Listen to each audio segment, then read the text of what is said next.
Hey guys, welcome to a Villainous Anonymous video. Today we'll be talking about 10 things to know about Pokemon Go. So first thing we'll jump straight into is the unreliable tracking. Obviously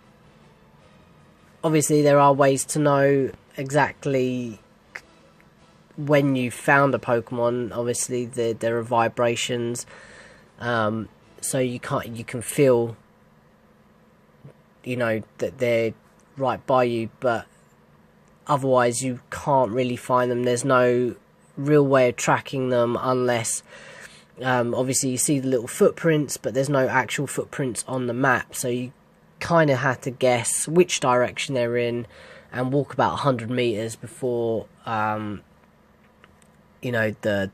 footprints to start to either disappear or reappear.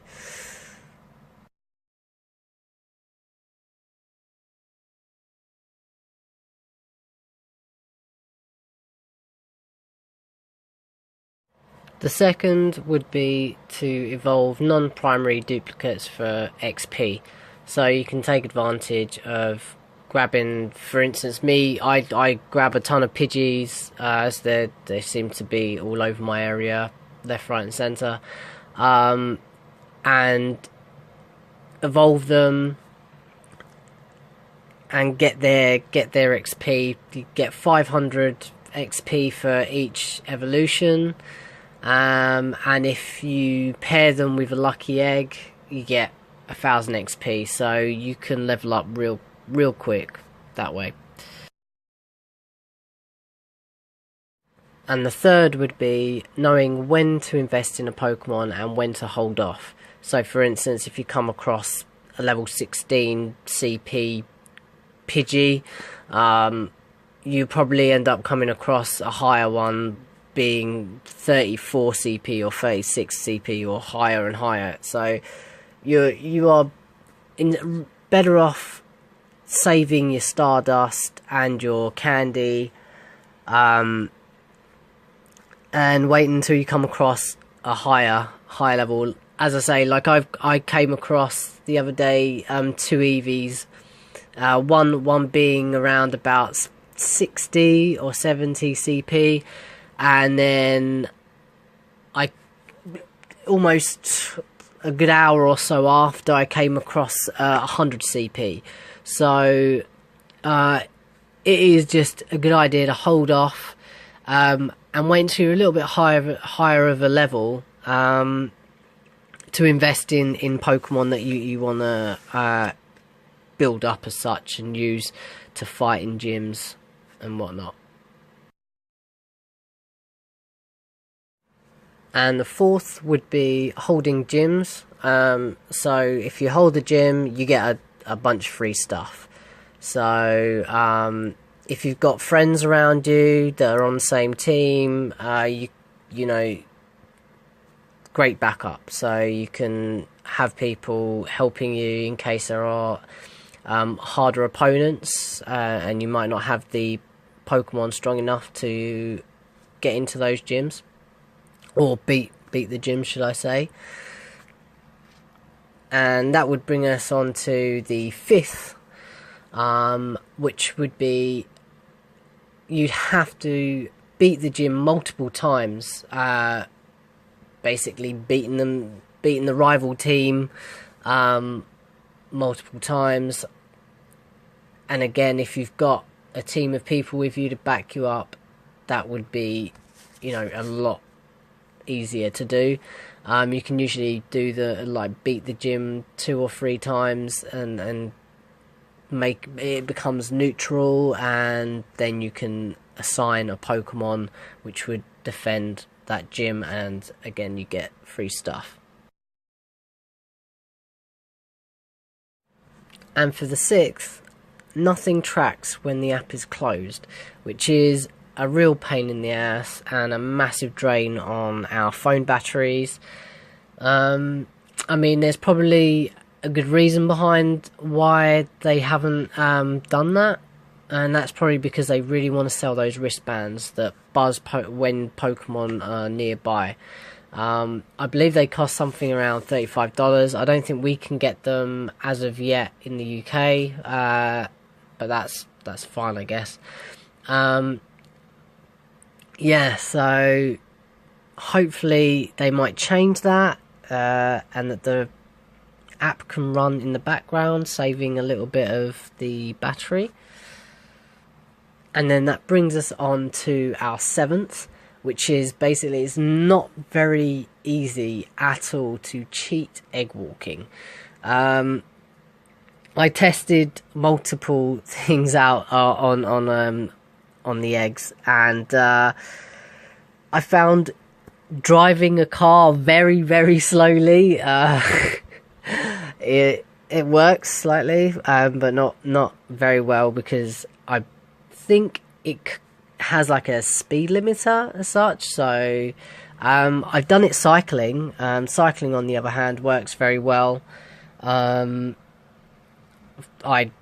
took a 2 a.m. trip to go hunt some Pokemon while it was really quiet, and I wasn't tired, so I found that cycling actually hatched my eggs really a lot faster.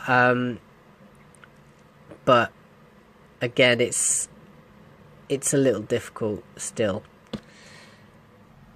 And for our 8th would be battling, which for me, I've really struggled.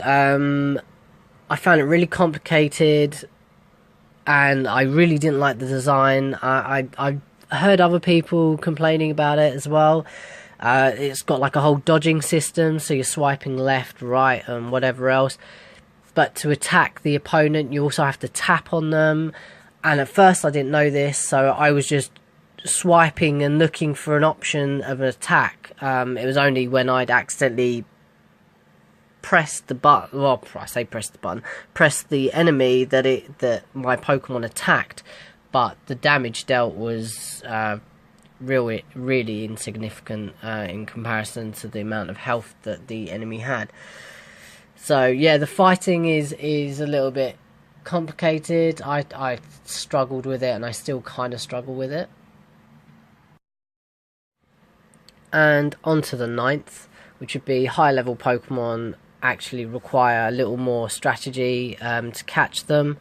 So there's usually a little circle that you see, and if it's green, then they're an easier Pokemon to catch. If they're yellow, they're like a medium level of hard, they're a little bit tougher. And red are rare and a lot harder to catch. So you do have like the circle that slowly shrinks, and the smaller it gets, the better chance you have of actually catching that Pokemon. So that will be an indication of how to, I guess, get the Pokemon. Nice and easy. And on to the final one, number 10, which is you can actually start off with Pikachu as your starter Pokemon. All you have to do for this is basically deny Bulbasaur, Charmander and Squirtle. You just constantly click the runaway button. Usually you'd have to do it between 3 to 7 times, depending, and the game will eventually understand that, okay, you really don't want these Pokemon, and a Pikachu will appear in your start-off area, and then obviously you can go and you can catch Pikachu. So that is basically the short way of doing it, to catch Pikachu. I don't know how rare or common the Pikachus are. I haven't actually come across any yet in my area, so mostly I'm coming across a lot of Pidgeys and Rattatas. But yeah, if you guys enjoyed this video, please leave a like. Let me know if you want to see any more Pokemon Go kind of videos. I'll be doing a couple more, I guess, discussing other sections of the game. I do absolutely love this. I think it's a fantastic idea, and I really think it could bring some great communities together that are of an older generation and a younger generation. But yeah, as I say, I'm loving this game. I can't wait for it to actually officially be out in the UK and the rest of the world, so that we can all kind of come together, do trading, do everything else that was kind of in the old Game Boy games. So yeah, as I say, if you enjoyed this, leave a like. Feel free to subscribe if you want to see more. Leave some comments in the section below letting me know what you think, what your experiences are. Yeah, and I will hopefully catch you all real soon. Stay villainous.